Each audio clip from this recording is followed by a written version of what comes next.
Good afternoon, everybody. It's Wednesday, the 23rd of March, 2022, and we've just had the spring statement, which was badged today as a little bit of a mini budget. And here to talk through the highlights that were there, not that there were too many of them, I have two of my colleagues from the Dafferns tax team, including Paige Easterlow. Hello.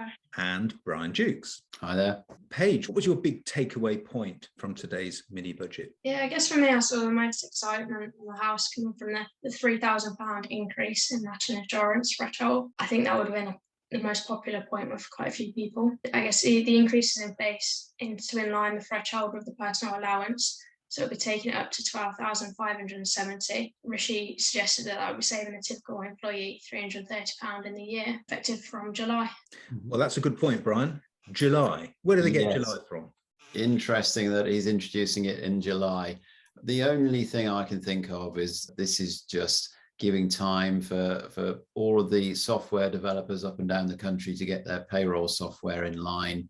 And it's not just software developers, it's also HMRC themselves. Of course, they're renowned for being terrible with their IT systems. One of the little funniosities that we spotted when we were talking earlier about this, we know it applies to directors and employees, but directors' national insurance is treated slightly differently. Yeah, it's on a cumulative basis for directors, whereas for employees, it's on a monthly basis. So it might mean that employees miss out. Directors will perhaps get the benefit of this change for the whole year, whereas employees just from July onwards. I can't see that happening personally. I think HMRC will introduce something to level the playing field, but we will see. Rishi was keen to emphasize it's the primary threshold and the secondary threshold applies to employers, and there was no mention of the secondary threshold, where it looks like it's only going to apply to employees, not employers.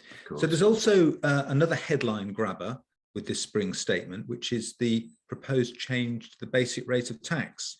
Yeah, I think it was another good point to come out of the statement today. Although it's not with immediate effect, it's the commitment to reduce the basic rate of income tax 19%, and that'll be from April 2024. It'll be the first cut in the basic rate of income tax for 16 years. If I was cynical, you have to wonder whether this government will still be around in April 2024. But we will go with the flow on this one. That maybe they will. And there's an awful lot of water to run under the bridge between now and April 2024 from the point of view of the economy. Will the economy be in the right place to be able to afford a 1% cut in income tax at that point? Just this morning, the official inflation statistics have come out, and inflation's now running at 6.6%, which is it a 20-year high or a 30-year high? It's 30. One thing that we were perhaps hoping for was a bit of relief on fuel duty. Did give something away there. He did. He, on the face of it, was very generous. He's given us a 5p per litre cut in fuel duty. So we will see a 5p reduction in the price at the pumps. However, again, the devil's in the detail. It's real, but think about this. If you look at the maths of it, the price of fuel has gone up probably 30 pence in the last few weeks.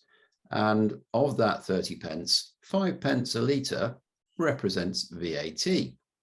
So the government's already taking an extra 5p per litre in tax. So this 5p per litre fuel duty cut is actually free for the government. They can give it away for nothing.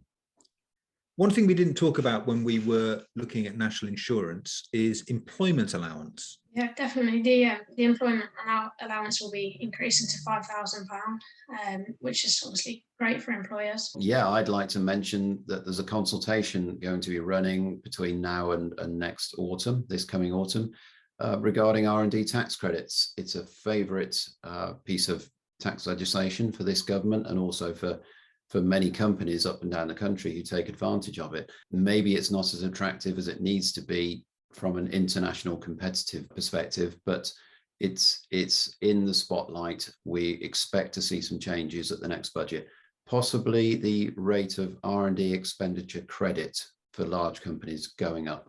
And it would be remiss of me not to say anything about the cut in VAT. There is going to be a reduction from 5% currently to 0% on the installation of energy efficient materials in your home. So we're talking there about solar panels, heat pumps, insulation. That's a really important introduction to get towards the net zero that we're all aiming for. All right, thanks guys. We'll be having lots of coverage of this spring statement on the Dafferns website, so please check out our latest blog articles. And linked below, you will find our 2 previous budget videos, because in 2021 we had 2 budgets, one in March and one in October. And there were lots of changes in those which are only now starting to come through. So please check that out, and we will see you on the next budget video.